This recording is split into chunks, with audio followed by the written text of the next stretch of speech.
ఎప్పటికప్పుడు వార్తల కోసం దండూరా జనం గుండె చప్పుడు న్యూస్ ఛానల్ ను సబ్స్క్రైబ్ చేసుకోండి. బెల్ బటన్ ను క్లిక్ చేయండి, లైక్ చేయండి, షేర్ చేయండి.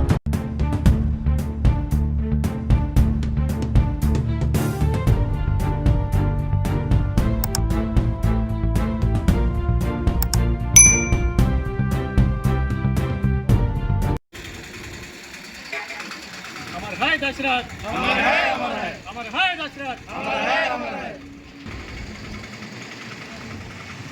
अमर है दशरथ, अमर है, अमर है, अमर है दशरथ, अमर है, अमर है.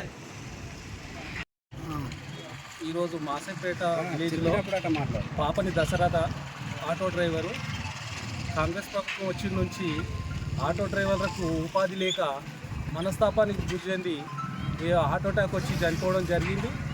దీనికి ప్రభుత్వము ఇప్పటి వరకు కూడా ఎలాంటి స్పందన లేదు. ప్రభుత్వం వచ్చే ముందు కూడా చాలా పథకాలు పెట్టింది, వాళ్ళందరికీ అమలు చేసిరు, కానీ ఆటో డ్రైవర్లకు ఇప్పటి వరకు కూడా స్పందించడం లేదు. ఇలాంటి డ్రైవర్లు చాలామంది ఇప్పటివరకు చాలామంది చచ్చిపోయారు, ఇప్పటి వరకు కూడా స్పందించడం లేదు ఈ ప్రభుత్వము. ఇంకా ఎన్ని కుటుంబాలు రోడ్డు నడవాల్సి వస్తుందో ఈ గవర్నమెంట్ ఉన్నన్ని రోజులు. ఇకనైనా ఈ ప్రభుత్వము ఈ డ్రైవర్ల పైన కొంచెం కక్ష సాధించకుండా న్యాయంగా వాళ్ళు ఇచ్చిన హామీలన్నీ నెరవేర్చే విధంగా చూడాలని ఈ ప్రభుత్వాన్ని కోరుచున్నాం. తోటి డ్రైవర్ అయినటువంటి దశరథ దాదాపు అతి చిన్న వయసు 32 సంవత్సరాలు అనుకుంటా, 32 సంవత్సరాలు ఉంటాడు.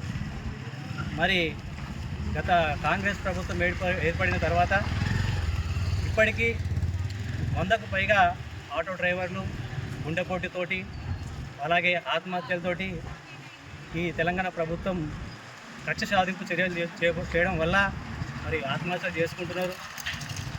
ఈ దశరథ్ అనే వ్యక్తి మా తోటి డ్రైవర్, మాతో పాటు రోజు జీవనం సాగిస్తుండే వ్యక్తి. అతి చిన్న వయసు 32 సంవత్సరాలు.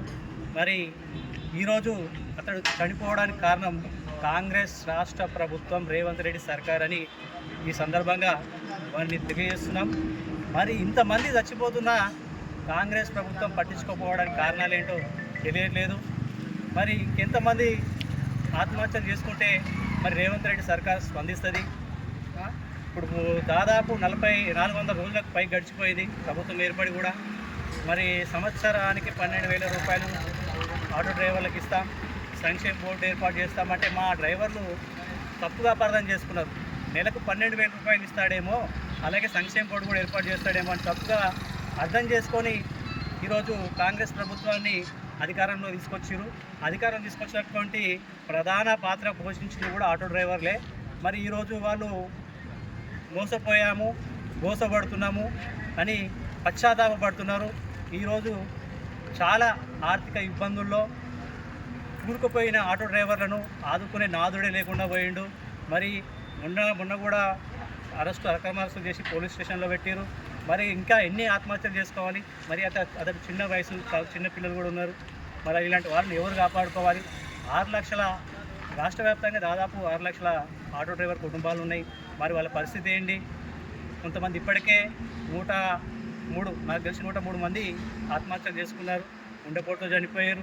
మరి చిట్టీలు కట్టలేక, మరి ఆర్థిక ఇబ్బందుల వల్ల ఇంటికి రెంట్ కట్టుకోలేక, మరి పిల్లలను చదివించుకోలేక, ఇలా ఎన్నో ఎన్నో ఎన్నో ఎన్నో రకాలుగా చనిపోయారు, విధాలుగా చనిపోతున్నారు. ఇంకా ప్రభుత్వం పట్టించుకున్న పాపాన పోతలేదు. మరి ఇప్పటికైనా రేవంత్ రెడ్డి ఈ దున్నపోతు మీద వాన పడ్డట్టు ఇంకా అలాగే వ్యవహరిస్తున్నాడు. మరి ఇప్పటికైనా ఆయన వైఖరి మార్చుకొని మరి ఆటో డ్రైవర్లకు తగిన న్యాయం చేయాలి. చేయకపోతే ముందు ఇంకా చాలామంది సమస్యలు ఉన్నాయి. ఇంకా మరి ఆ సమస్యలు మీరు ఇచ్చిన హామీలు అయితే ఏమున్నాయో అవి నెరవేర్చాలి.